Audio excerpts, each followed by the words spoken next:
The motion that repeats itself after a regular time interval is known as periodic motion. एक fixed interval of time के बाद जो भी motion अपने आप को रिपीट करता है that is known as periodic motion. For example, motion of planets around the sun, motion of moon around the earth, these are examples of periodic motion जो अपने आप को रिपीट कर रहे हैं, एक फिक्स्ड इंटरवल के बाद रिपीट कर रहे हैं। Motion of satellites around earth, artificial satellites also, okay. अब नेक्स्ट है oscillatory motion. What is oscillatory motion? To and fro motion about a mean position. Suppose this is a mean position और आपका motion क्या हो रहा है? To फ्रो, मतलब इसके आगे पीछे जो ऐसे मोशन होता है, such motions are known as oscillatory motion. For example, pendulum एक फिक्स पोजीशन है, मेन पोजीशन, उसके आगे पीछे। स्विंग आपने देखा, आप सब लोग पार्क में जाते हैं, स्विंग आपने देखा है, उसका एग्जाम्पल। स्ट्रिंग्स ऑफ गिटार मतलब दिस इज गिटार, उसके स्ट्रिंग है, तो आप उनको क्या करते हो? जब बजाते हो तो वो क्या होता है? वाइब्रेशन हो रही होती है, ऑसिलेशन हो रही होती है, एक मेन पोजीशन के आगे पीछे ऑसिलेशन, ठीक है। तो दीज आर ऑसिलेटरी मोशन। यहाँ पे एक बहुत इंपॉर्टेंट पॉइंट है जो आपको ध्यान रखना है, इसको 2 बार पढ़िएगा आप। All oscillatory motion are periodic, but all periodic motion are not oscillatory. ठीक है, यानी कि जितने भी oscillatory motion है, यानी कि टू फ्रो, ये क्या है? रिपीट कर रहे हैं, ठीक है, तो ये क्या है? पीरियोडिक होते हैं। पर जो सारे पीरियोडिक मोशन होते हैं वो ऑसिलेटरी नहीं होते हैं। ऐसा क्यों? क्योंकि मेन पोजीशन के आगे पीछे टू फ्रो में आपको रिपीट करना पड़ता है, तो ज़रूरी नहीं है कि सारे पीरियोडिक मोशन ऑसिलेटरी हों। क्लियर? इस पॉइंट को 2 बार पढ़िएगा और कोई कंफ्यूजन नहीं रखिएगा। क्लियर है यहाँ तक? चलिए अब यहाँ पे बहुत ध्यान से देखिएगा आप, ये क्या है। ये मैंने एग्जांपल लिया एक पेंडुलम का, आप इसकी प्लेस पे कोई भी ऑसिलेटरी मोशन का एग्जांपल लोगे, ये सारी जो भी कंसेप्ट हम यहाँ पे पढ़ेंगे वो सब एप्लीकेबल होंगे उस पर, ठीक है। जैसे ये पेंडुलम लिया, दिस इज मीन पोजीशन पे एक्स कितना है? 0, डिस्प्लेसमेंट 0। अब ये क्या है? X equal to a, these are extreme positions. जैसे अगर एक फिक्स पॉइंट है तो इसके इधर जाएगा, दिस इज ऑसिलेटरी मोशन, इधर जाएगा, ठीक है। तो x is equal to a क्या है? एक्सट्रीम पोजीशंस है, और this x is equal to 0 is mean position. Clear? अब देखिए मीन पोजीशन पे आप एक पेंडुलम का एग्जांपल लीजिए, आप उसको एक्सट्रीम पोजीशन पे ले गए और आपने उसको छोड़ दिया, तो वो क्या करेगा? फिर से एक्सट्रीम पोजीशन पे जाएगा, फिर वापस आएगा। ये कंप्लीट एक साइकिल होती है उसकी। तो जब इस प्रोसेस के अराउंड क्या है, इस पॉइंट से जब वो निकल रहा है मीन पोजीशन से, यहाँ पे इसकी वेलोसिटी कितनी होती है बॉब की? मैक्सिमम। शू करके निकल जाता है ना। एक्सट्रीम पोजीशन पे काइनेटिक एनर्जी कितनी होती है? 0 क्यों होती है? देखो आपका बॉब गया, यहाँ पे रुका, फिर वापस आया, फिर यहाँ गया, यहाँ पे रुका, तो जहाँ पे वो रुक रहा है वहाँ पे वेलोसिटी कितनी हो रही है? 0 हो रही है। तो काइनेटिक एनर्जी कितनी हो रही है? 0 हो रही है। तो एक्सट्रीम पोजीशंस पे काइनेटिक एनर्जी 0 होती है। ये देखिए एक्सट्रीम पोजीशंस पे काइनेटिक एनर्जी 0 होगी। और मैक्सिमम क्या होगी? पोटेंशियल एनर्जी मैक्सिमम होगी। क्यों? क्योंकि इसकी यहाँ पे हाइट इंक्रीज हो रही है, ठीक है, डिस्प्लेसमेंट हो रही है, तो इसकी मैक्सिमम क्या होगी? Potential energy at extreme positions, and minimum क्या होगी? Kinetic energy.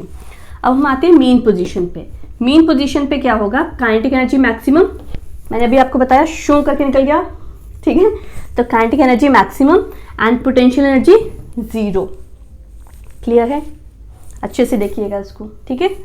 अब देखो, अगर आप एक्सट्रीम से मीन की तरफ जा रहे हो तो क्या इंक्रीज हो रहा है? काइनेटिक एनर्जी इंक्रीज होगी। एक्सट्रीम पे वेलोसिटी कितनी थी? 0, और मीन पे जाते हुए क्या है? बढ़ रही है। यहाँ पे आके मैक्सिमम हो गई, फिर डिक्रीज होगी, 0 हो जाएगी, फिर बढ़ेगी, फिर यहाँ आके फिर मैक्सिमम, फिर 0, मैक्सिमम, 0, मैक्सिमम। समझ गए? पोटेंशियल एनर्जी क्या है? इसके अपोजिट चलेगी। एक्सट्रीम पोजीशंस पे क्या होगी? पोटेंशियल एनर्जी मैक्सिमम, और मीन पे क्या होगी? 0। ये क्लियर है? आई होप क्लियर हो गया होगा, ठीक है। चलिए आगे चलते हैं। अब इसमें है sine wave and cosine wave, ठीक है। साइन वेव के लिए हमने क्या साइकिल लिया है? 2 पाई साइकिल होती है, ठीक। अब ये वाली वैल्यू सिर्फ हमने क्या ली? 0 की वैल्यू, π/2, पाई, 3π/2, 2 पाई। आपको वैसे पता है, आपने ट्रिग्नोमेट्री में पढ़ा हुआ है, साइन, कोसाइन, टैन, इन सब की वैल्यूज पढ़ी हुई हैं आपने, पर चलो अभी उतना नहीं भी याद होगा तो ये तो आपको पता ही होगा, ठीक है। देखिए साइन ऑफ 0 इज 0, पहले आप एक बार वैल्यूज देखिए, आप यहाँ पे क्लियर होंगे, उसके बाद हम वेव्स पे आएंगे। Sine of 0 is 0, cosine of 0 is 1, ठीक है। Sine of pi by 2 is 1, cosine of pi by 2 is 0, sine 90 is 1, sine और cos 90 is 0, sine pi is 0, cosine pi is -1, sine 3 pi by 2 means 270 degree, that is -1, and cosine 3 pi by 2 is 0, sin 2 pi 0 and cosine 2 pi is 1। तो यानी कि देखिए cycle complete कैसे हुई, 0 से चले थे, लौट के हम 0 पे आ गए, यहाँ 1 से चले थे, लौट के 1 पे आए, तब आपकी साइकिल कंप्लीट होती है। तो साइकिल कितने की है, 2 पाई की है। अब हम इसको ड्रॉ करें साइकिल को। सबसे पहले साइन पे आ जाइए, ऊपर साइन वेव है। अब देखिए दिस इज 0, तो साइन ऑफ 0 इज 0, तो यानी कि वेव स्टार्ट होगी आपकी यहां से, क्लियर। अब sine pi by 2 is 1, this is pi by 2, तो आपकी वेव कहाँ जाएगी, दिस इज 1, ठीक। अब साइन पाई इज 0, तो दिस इज 0, दोबारा ज्वाइन करिए इसको। साइन 3 पाई बाय 2 इज -1, तो ये था -1, अगेन 2 पाई इज 0, ये कंप्लीट एक वेव बन गई है ना। यहां से 0 से स्टार्ट हुई, लौट के 0 पे चले गई, तो कंप्लीट वेव हो गई आपकी। ये क्लियर है, साइन वेव क्लियर है आपको, ठीक है। अब आ जाइए कोसाइन वेव पे। कोसाइन 0 इज 1, तो cosine 0 is here, it is cosine 0। ये कहां से शुरू होगा, बट 1 से। देन आगे कोसाइन पाई बाय 2 इज 0, तो स्टार्ट यहां से हुआ और 0। Cosine pi is -1, this, cosine 3 pi by 2 is 0, this, cosine 2 pi is 1, this, ठीक, क्लियर। ऊपर वाली साइन वेव है, नीचे वाली कोसाइन वेव है, क्लियर है यहां तक आपको। Simple harmonic motion, what is simple harmonic motion, it is a periodic motion which moves to and fro about a mean position under restoring force and whose magnitude is directly proportional to the displacement। ये 2 point याद रखने वाले हैं, ठीक है। Restoring force क्या होती है, जो किसी भी ऑब्जेक्ट को उसकी ओरिजिनल पोजीशन पे वापस लेके आती है, ठीक है। तो here restoring force F is directly proportional to x, F is equal to minus of x। ये माइनस साइन का मतलब क्या है, यहाँ पे माइनस नेगेटिव साइन का मतलब है कि जो फोर्स एक्ट कर रही है और जो डिस्प्लेसमेंट एक्ट कर रही है, ये दोनों अपोजिट डायरेक्शन में, ठीक है। जैसे ये आपकी मेन पोजीशन है, ठीक है, आपका ऑब्जेक्ट इस डायरेक्शन में गया, तो डिस्प्लेसमेंट कहाँ हो रही है, इधर। फोर्स कहाँ एक्ट करेगी, इसको इसकी मेन पोजीशन पे लाने के लिए, तो फोर्स की डायरेक्शन और डिस्प्लेसमेंट की डायरेक्शन अपोजिट होती है, इसलिए यहाँ पे नेगेटिव साइन लगाते हैं हम हमेशा, ठीक है। अगर ये -x में भी जाएगा मान लीजिए, तो फोर्स कहाँ एक्ट करेगी, मेन पोजीशन की तरफ। तो फोर्स की डायरेक्शन हमेशा अपोजिट होती है किसके, डिस्प्लेसमेंट की, इसलिए हमने यहाँ पे नेगेटिव साइन यूज किया है, क्लियर। चलिए, व्हाट इज के हियर, के इज स्प्रिंग फैक्टर, ये आपने पहले भी पढ़ा हुआ है। अच्छा, यहाँ पे we can put ma at the place of f, force is equal to mass into acceleration, तो वो हमने पुट किया। जब हमने यहाँ से फाइंड किया तो acceleration is equal to m को डिवाइड कर दीजिए, ठीक है। यहाँ से हमें क्या मिला, यहाँ से हमें ये मिलता है कि acceleration is directly proportional to displacement in simple harmonic motion, clear। in simple harmonic motion acceleration is also directly proportional to displacement, clear। अब आगे आ जाइए next, differential equation of simple harmonic motion. Differential equation find करेंगे, इसकी कहाँ से start करेंगे, जो इसका मेन इक्वेशन है that is force is equal to -kx, this is force also according to Newton's law, F is equal to ma, clear. A की place पे, एक्सेलरेशन की प्लेस पे हम लिख सकते हैं dv by dt, acceleration is equal to dv by dt, clear. v की place पे, इस v की प्लेस पे आप क्या लिख सकते हो, dx by dt, displacement by time, तो वेलोसिटी की प्लेस पे हम लिख सकते हैं dx बाई dt, हमने पुट कर दिया। तो अब इस कंप्लीट टर्म को आप क्या लिख सकते हो, आप इस कंप्लीट टर्म को लिख सकते हो d square x by dt square, clear है यहाँ तक स्टेप्स। ठीक है, इसके आगे यहाँ पे आ जाइए। अब हमने क्या किया, this is equation 1, this is equation 2, comparing equation 1 and 2, what we have, दोनों को कंपेयर करिए, इक्वेट करिए। ये वैल्यू आपके पास आई, एम को इधर ले जाइए क्रॉस मल्टीप्लाई करके, ये आपके पास आया। अब इसे इक्वल टू के इस साइड ले आइए। अच्छा, यहाँ पे मैंने सीधा पुट कर दिया, बट इसका रीजन आप यहाँ पे देख लीजिए। ये आपको पता है कि omega is equal to under root of K by m, और in other words omega square is equal to K by m. ठीक है, तो हम इस के बाय एम की प्लेस पे ओमेगा स्क्वायर लिख सकते हैं। इक्वल टू के इस साइड लेके आए, इसलिए जो नेगेटिव था वो प्लस में कन्वर्ट हो गया। तो this is the differential form of simple harmonic motion.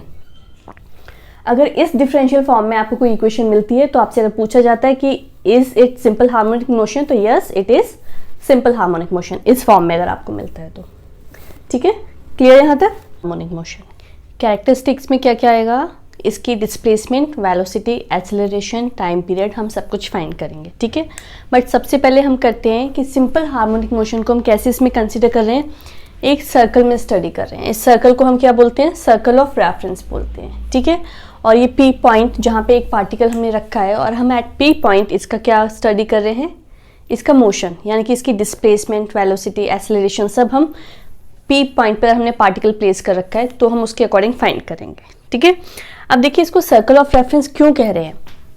देखो ये आपकी एक्स एक्सिस है, इसको अगर आप मेन पोजीशन मानते हो एक्स के अलोंग, ठीक है, तो आपका पार्टिकल क्या है, ऊपर जा रहा है मैक्सिमम प्लेस पे, एक्सट्रीम प्लेस पे, वापस आ रहा है मेन पोजीशन पे, फिर एक्सट्रीम प्लेस पे, फिर मेन पोजीशन पे।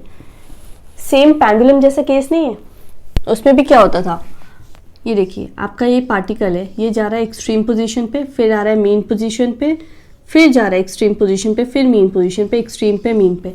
This is simple harmonic motion, वो इस सर्कल में हो रहा है ना। सिमिलरली अगर आप y के अलोंग लेना चाहेंगे तो y के अलोंग भी पार्टिकल आपका यहाँ से स्टार्ट हुआ, कंप्लीट एक्सट्रीम पोजीशन पे गया, मेन पोजीशन पे आया, एक्सट्रीम पे गया, मेन पे आया। तो इसलिए इस सर्कल को हम बोलते हैं सर्कल ऑफ रेफरेंस। ठीक है, इसका हमने सेंटर लिया है O, ठीक है, this is x axis, this is y axis. हमने क्या कंसीडर किया कि आपका जो पार्टिकल है वो पी पॉइंट पे है। ओके, और ये this is angle theta, omega T किसके साथ फॉर्म कर रहा है angle,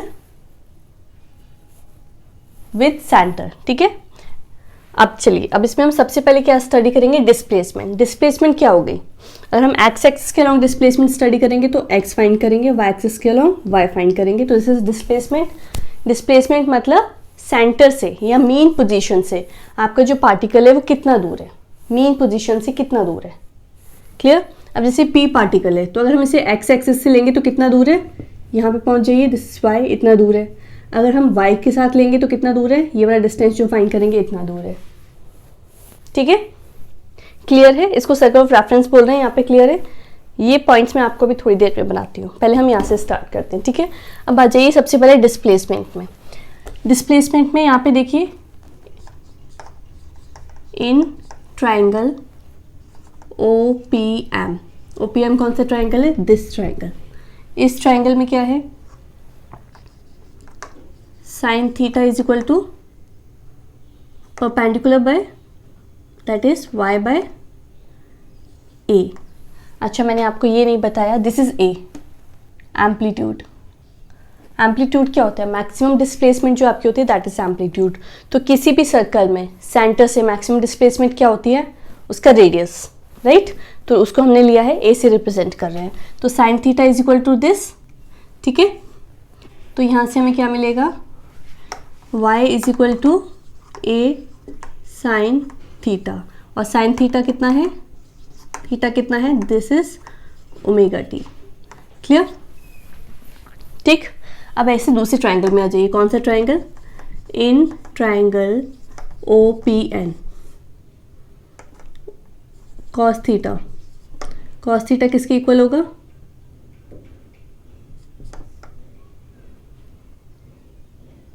theta, this is theta, equal होगा cos theta equal to base by hypotenuse. Base कितना है, दैट इज एक्स सीधे एक्स लिख दूँ मैं, ON बाय OP, तो x बाय a। तो यहाँ से क्या मिला हमें, x is equal to a cos omega t. Clear है, y is equal to a sine omega T, x is equal to a cos omega t. ठीक है, अब ये जो मैंने बनाया है इसमें देखिए दो तरह के डायग्राम है। यहाँ पे क्या था कि स्टार्टिंग पोजीशन आपने ये ली थी। अगर हम स्टार्टिंग पोजीशन Q लेते हैं, Q क्या है, पहले से स्टार्ट हो रहा है, मीन पोजीशन से पहले से स्टार्ट हो रहा है, तो यहाँ पे थीटा कितना हो जाएगा इस केस में, here theta is equal to this complete is omega t, this complete is omega t, इसमें से माइनस करेंगे किसको, फाई को, तब हमें थीटा मिलेगा। तो here theta is equal to omega t minus phi. ठीक, यहाँ जब मेन पोजीशन के बाद स्टार्ट हो रहा है, मतलब जहाँ से स्टार्ट किया है that is after the main position, तो यहाँ पे थीटा कितना होगा, यहाँ पे आपका थीटा होगा ओमेगा टी प्लस फाई। ठीक है, डायग्राम देखिए, this is theta, this complete is theta, तो दिस इज ओमेगा टी में से फाई को माइनस करेंगे तो आपको कितना मिलेगा, थीटा। क्लियर? चलिए अब आप इस फॉर्म में भी अगर लिखना चाहें तो हम इस फॉर्म में भी देखेंगे। पहली वाली फॉर्म देख लेते हैं, a sine omega t minus phi, ये इसके रेफरेंस में लिखा है। ठीक है, इसको कंसिडर किया है तब। क्लियर है? अगर आप उसको भी इस फॉर्म में लिखना चाहेंगे एक्स को, तो आप उसको भी इस फॉर्म में लिख सकते हैं, cos omega t minus phi for this circle of reference. Clear? ये आपकी क्या हो गई, डिस्प्लेसमेंट। अब आपकी वेलोसिटी, वेलोसिटी क्या होती है, it is derivative of displacement. तो करिए, डेरिवेटिव करिए y का विद रिस्पेक्ट टू t, क्या मिलेगा आपको,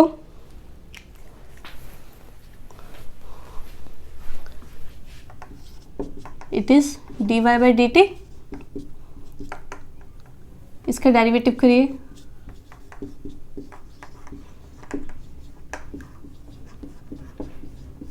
माइनस फाइव, क्या मिलेगा,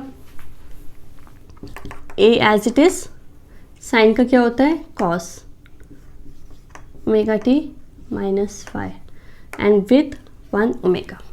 ठीक है, ओमेगा टी का डेरिवेटिव क्या हो जाएगा, ओमेगा। This is velocity. और इसको किस फॉर्म में लिख सकते हैं, एक तो इसकी ये इक्वेशन होगी, ये याद रखिएगा। ठीक है, नेक्स्ट हम इसको किस फॉर्म में लिख सकते हैं, ए ओमेगा को एज इट इज लिखिए, इसको हम लिख सकते हैं 1 minus sine square omega t minus five, लिख सकते हैं। ठीक है, cos square theta plus sine square theta equal to 1, तो उस आइडेंटिटी से हमने ये फाइंड किया। ये क्या है, sine omega t minus five, ये क्या था, y बाय ए, तो this is y square by a square. जब इसको एलसीएम लेके निकालेंगे तो a omega under root of a square minus y square divided by a cancel, this is under root of a square minus y square.